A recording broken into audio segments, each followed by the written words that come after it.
This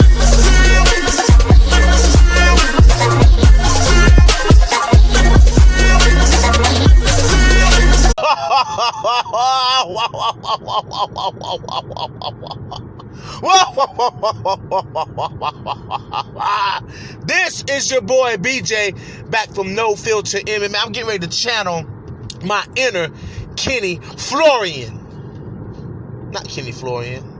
What's his name? Dan Hardy.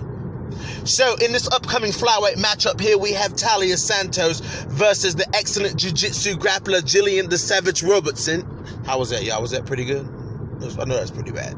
But we got Gillian the Savage Robertson versus Taila Santos. Now this is going to be a good fight. This is going to be a scrap. Now people going to be like, okay, they feeding Gillian Robertson a can. Yo, Taila Santos is far from a can. Now, she lost to Mara Romero Barella, who we just seen get destroyed by Montana De La Rosa.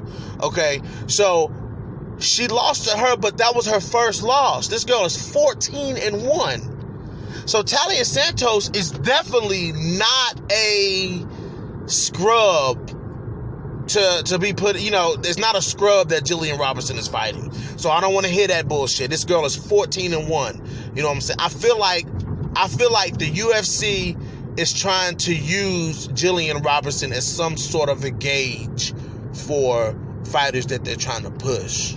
Now, I'm not saying they're not behind Gillian Robertson, but I feel like, fighters get a lot of clout for beating Gillian Robertson. You know what I'm saying? So, but Gillian Robertson ain't out here Macy Barber beat Gillian Robertson, but we all seen what happened to Macy Barber. So I feel like if Taila Santos wins this fight, I feel like she'll be skyrocketed into the fucking rankings, the top 15 rankings. You know what I'm saying? But, this is a fight that Gillian Robertson has to win. Now, she lost the fight to Macy Barber. Gillian has to win this fight against Taila Santos. Now, Santos looks to be pretty well-rounded. She looks to have a solid... She likes to strike. She's not a good striker. She's not the best striker. But she likes to strike. But her thing is jiu-jitsu and clinch work. And if she's wanting to go in here and clinch up and grapple with Gillian Robertson, Taila Santos is making a huge mistake coming into this fight. Huge mistake coming into this fight. Her best bet is to try to pick Gillian apart on the feet. That's her best bet. I feel like this is, as far, now let's flip over to the Gillian Robertson side of things, which is where I stay. In case I gotta remind any of you motherfuckers. Okay? So anyways, I think Gillian, on the other hand, Gillian's been working on her striking a lot. And when I say a lot, guys, I mean a lot. Like losing like that to Macy Barber, that really affected Gillian Robertson. It did. It really had. It affected Gillian Robertson. And Gillian was like, okay, it's time to start rounding out my game. It's time, I got so far with, the jiu-jitsu thing, it's time to start rounding out and becoming a complete fighter, which is what Gillian Robertson has to do. She has to become a complete fighter. And Gillian been working on her hands so much that it's ridiculous. It is fucking ridiculous how much she's been working on her hands. So I'm excited to see the improvements from Gillian. I've been seeing the improvements from Gillian in the Sarah Froda fight. When she really stayed on the feet, and she really was on the feet for an extended amount of time, longer than I'm used to seeing Gillian Robertson play around on the feet. And she even got out there and played around on the feet with Macy Barber. You know what I'm saying? Threw a high kick and landed a head kick on Macy Barber. So I was like, whoa, Gillian Robertson?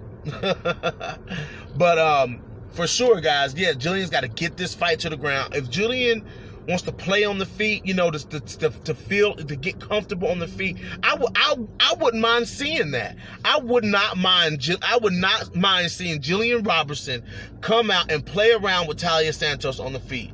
Because Taila Santos isn't really that decorated of a striker. She's a good striker, You know what I'm saying? But she's a clinch girl. She likes to clinch from what I've seen. Just from what I've seen of Taila Santos. You know what I'm saying? This is only her second fight in the UFC. So, I mean, you know, I don't know really much about Taila. I looked at some of her footage. I mean, she's got some TKOs in there. You know what I'm saying? But, you know, I really want to see, you know, I really would not mind seeing Gillian Robertson playing around on the feet. You know what I'm saying? Throwing some punches, trying to get that part of her game to where it needs to be so that Gillian can really go far in this division.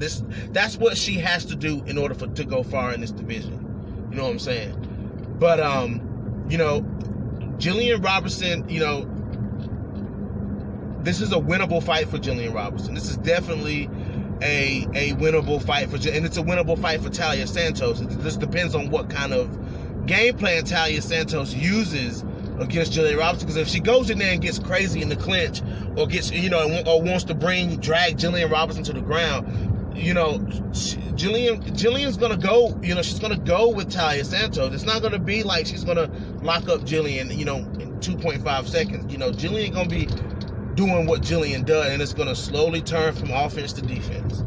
It's slowly gonna, or quickly gonna turn from offense to defense, fucking around on the ground with Gillian Robertson. So I'm excited to see how this fight goes, guys. June 20th. It's a ways out. It's a ways out. Gillian had to take some time off after losing like that to Macy Barber. But it's a ways out. But I'm excited to see what Gillian Robertson's gonna do. We're excited to see what she's gonna do, guys. This is your boy. Oh, and by the way, guys, be looking for Gillian Robertson. I keep preparing y'all for this interview, but this is what I was waiting on. This is what I was waiting on. Fight news from Gillian Robertson. Let's go. This is your boy BJ, back to No Filter MMA. Drop those comments in the comment section. Hit that like button. Hit the dislike button. And if you haven't already, hit the subscribe button. And I'm out.